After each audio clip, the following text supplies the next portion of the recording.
డబ్బులు పెడితే స్నేహితులు వస్తారేమో కానీ, డబ్బులు పెడితే బంధువులు వస్తారేమో కానీ, డబ్బులుంటే నీ ఇంటి చుట్టూ కాపలా ఉంటారేమో కానీ, దేవుణ్ణి మాత్రము డబ్బు ద్వారా కొనలేవు. అది ఆత్మ విశ్వాసము, భక్తి. దేవుడు నీలో ఉంటాడు, ఉచితంగా ఉంటాడు. అందుకే యేసు ప్రభు ఉచితంగా నీ కొరకు నా కొరకు ప్రాణం పెట్టి ఆయన రక్తం ఇచ్చి నిన్ను కొన్నాడు. మనకు భూలోకమా పరలోకమా, ఏది ముఖ్యమో ఆలోచన చేయి, ఏది ముఖ్యమో ఆలోచన చేయి.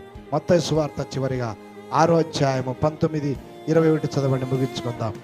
డబ్బు డబ్బు డబ్బు అనుకున్నావు కదా, ఇది మన వెంట రాదు, మన వెంట రాదు. బంగారు మన వెంట రాదు, వెండి మన వెంట రాదు. ఈ లోకములో ధనం భౌతిక సంబంధమైనది, ఉండొచ్చేమో కానీ తగినంతనే ఉండాలి. అమ్మా ఆలోచించండి, ప్రభు చెప్తున్నాడమ్మా, దేవునిలో ఎదగండి, దేవునిలో సంపాదించుకోండి.